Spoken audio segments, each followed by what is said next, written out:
Coming up in the news tonight, amidst long lines, the shopping schedule across the country readjusted. Residents flock to the various supermarkets to stock up.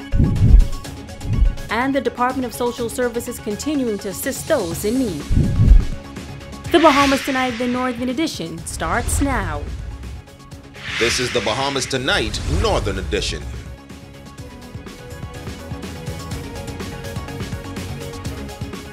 This is the Bahamas Tonight, the Northern Edition. Good evening, all. I'm Megan Shepard. Thank you so much for tuning in.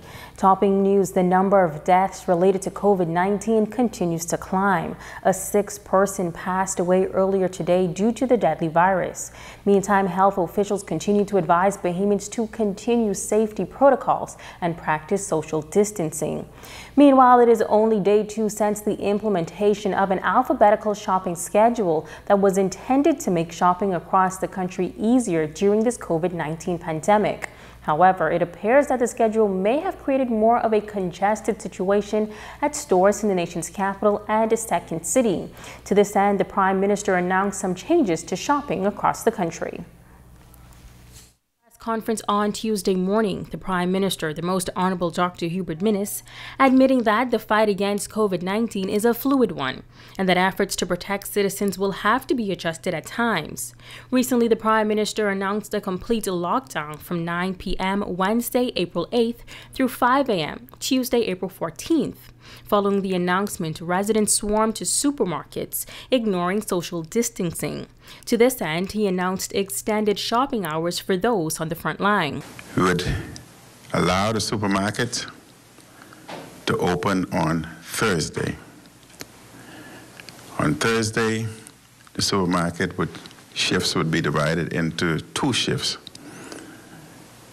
The 6 to 12 a.m. would be utilized to accommodate the members of the police force, members of the defense force, and the health professionals. All supermarkets have been asked and will remain open rather than until 7 p.m. They would remain open until 10 p.m. He added that police officers have been informed of the extension and will be in place to ensure the safety of all residents.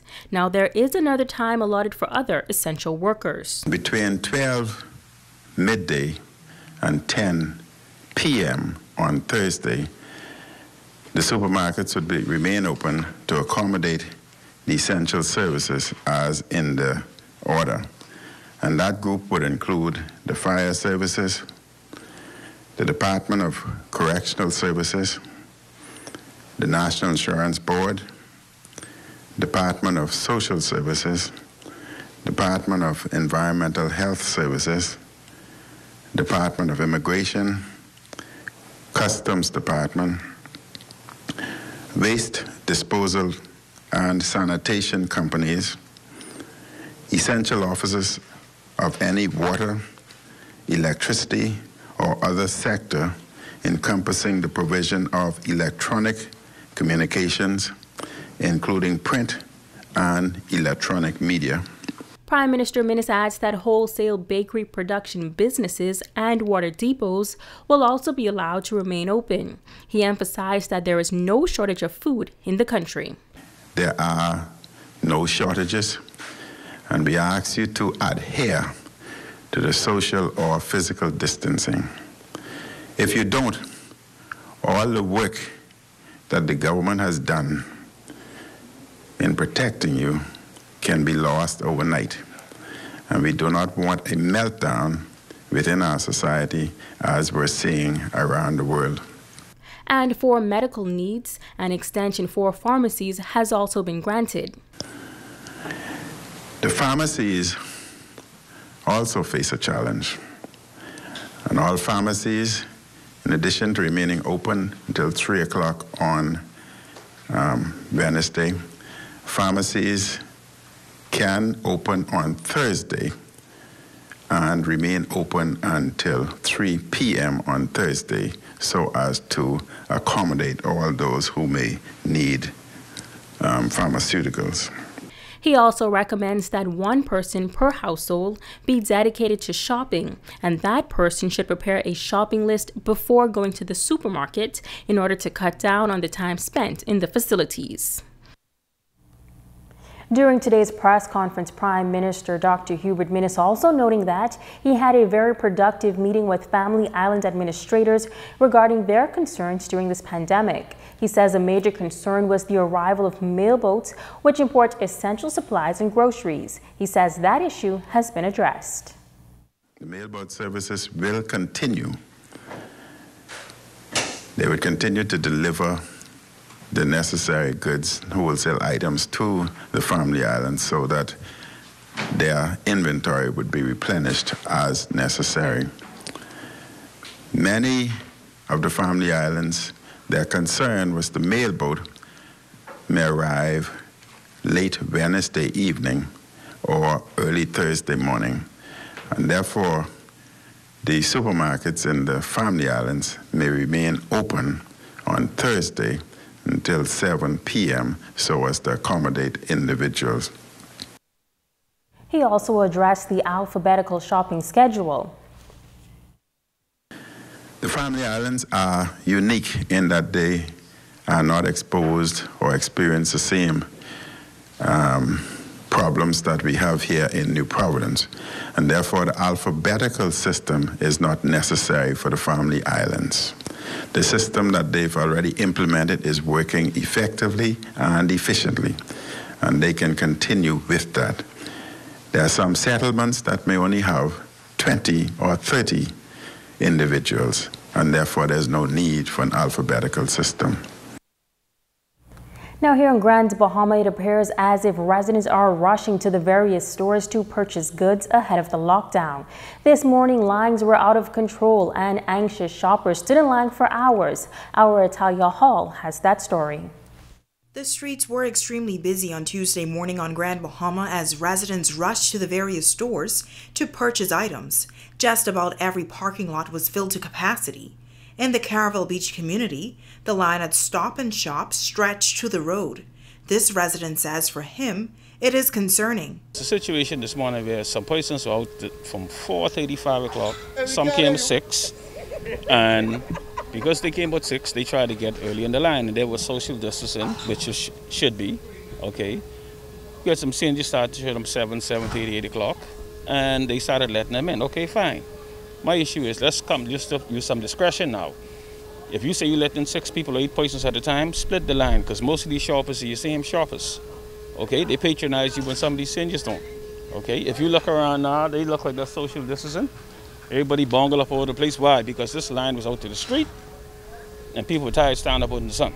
Now over at Solomon's, a larger crowd could be seen waiting to get inside the store.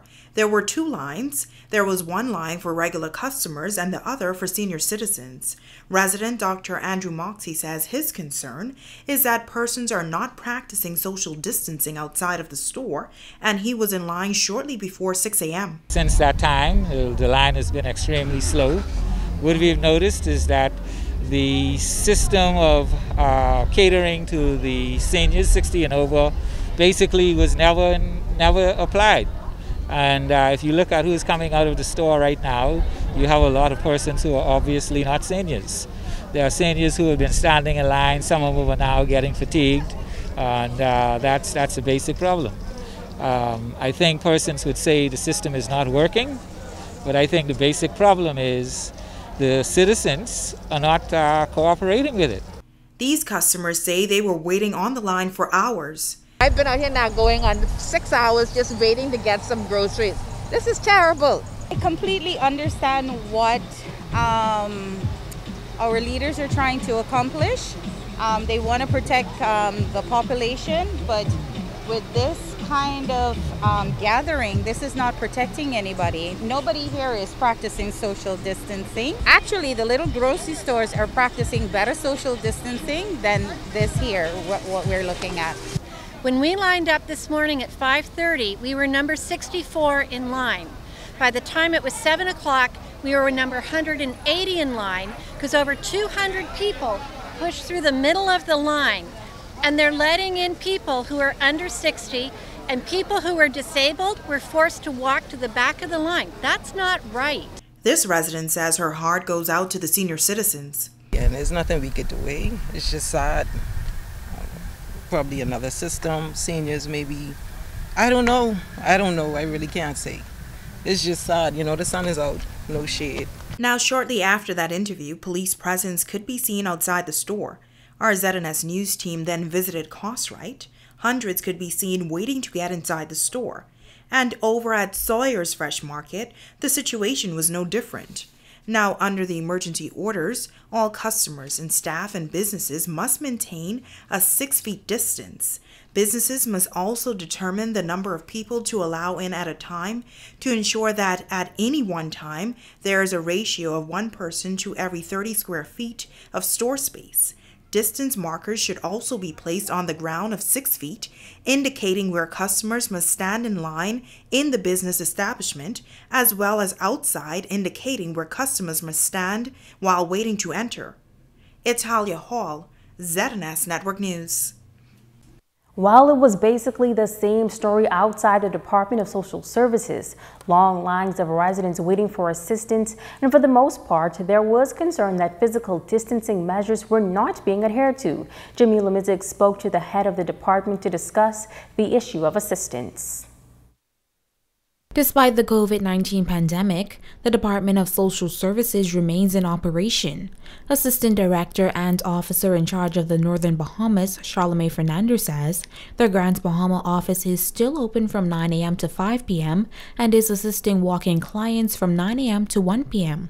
She says paperwork, home visits, and other types of cases are dealt with between 1 to 5 p.m., while some staff work from home. One of the programs persons are applying for or making requests for food assistance, but there are other types of programs people are coming into our store also.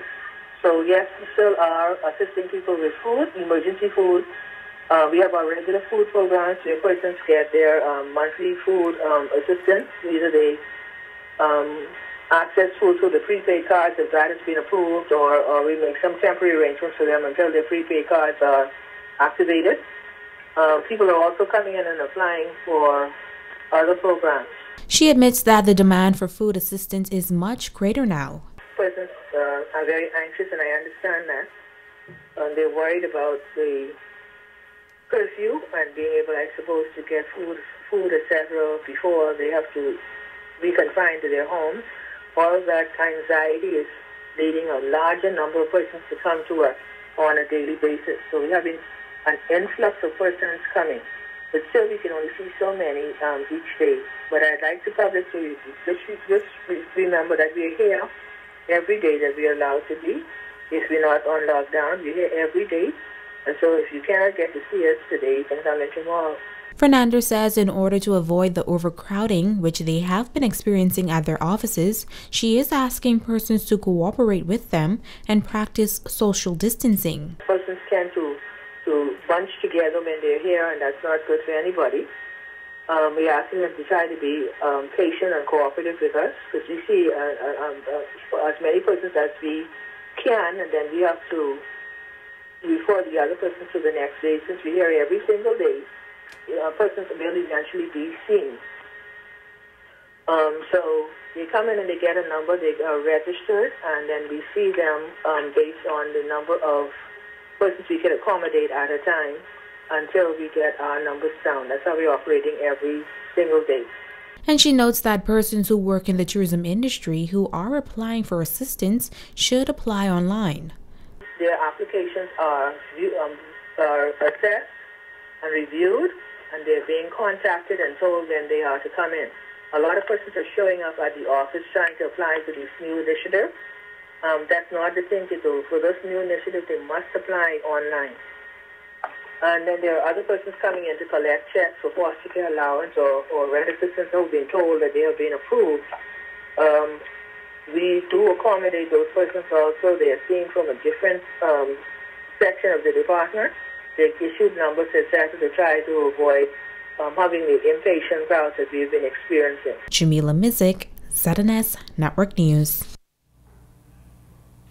Now, while panic buying dominates the streets of Grand Bahama, inclusive of fuel fuel at the local service stations, a consultant for Freeport Oil Company today dismissed news of a potential shortage. According to the consultant, Focal needed not to issue an official release at this time because service hours remain consistent with the government's orders. The consultant notes that Focal remains committed to a service of excellence, that there are no challenges with supply, and safety and public health are priority.